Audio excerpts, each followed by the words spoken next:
Hey everyone, welcome back to the channel. If you're looking to share your ideas with the world and want a beautiful, customizable blog, you're in the right place. Today I'll guide you through how to add a blog post in Webflow step by step. By the end of this video, you'll not only know exactly how to set up your blog collection, but you'll also feel totally confident about posting your very first article. Let's dive right in and get your Webflow blog rolling. So first up, let's head over to the Webflow CMS. The CMS, or Content Management System, is really where all your dynamic content lives. Think of it as the brain of your website when it comes to posts, team members, events, or anything you want to update regularly.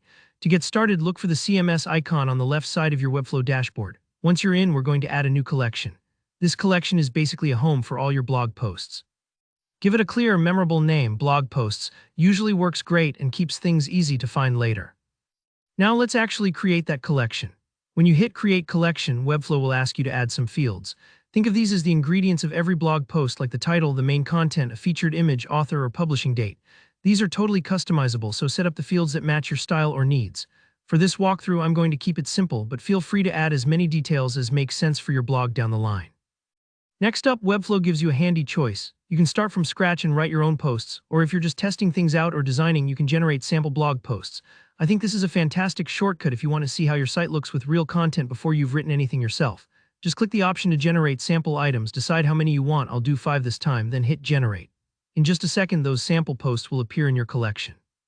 It's almost like magic, and a great way to preview your blog layout instantly. Now let's move into the editor. The editor is Webflow's easy-to-use interface where you or anyone on your team can create or update content, kind of like using a super simple word processor directly on your website. Just a heads up, you won't be able to go to the editor unless your site has been published at least once. If you hit a wall getting in, just publish a quick draft version of your site first. Once you're inside the editor, navigate to the Collections panel on the left, find your blog posts collection and click it open. Here you'll see all those sample posts you just created, or if you didn't use the generator, you can start fresh. To add a new blog post, just click the Add New button. An editor window will open up where you can type your article, add images, set the date, and fill in all the details you set up earlier. When you're done, just hit Publish, and your post will be live for the world to see. That wraps up our walkthrough for today. I hope this made adding a blog post in Webflow feel easy and approachable. If you found this tutorial helpful, please give it a thumbs up, drop any questions or experiences in the comments. I love hearing what you're working on, and don't forget to subscribe for more step-by-step Webflow and website tutorials. Until next time, happy blogging.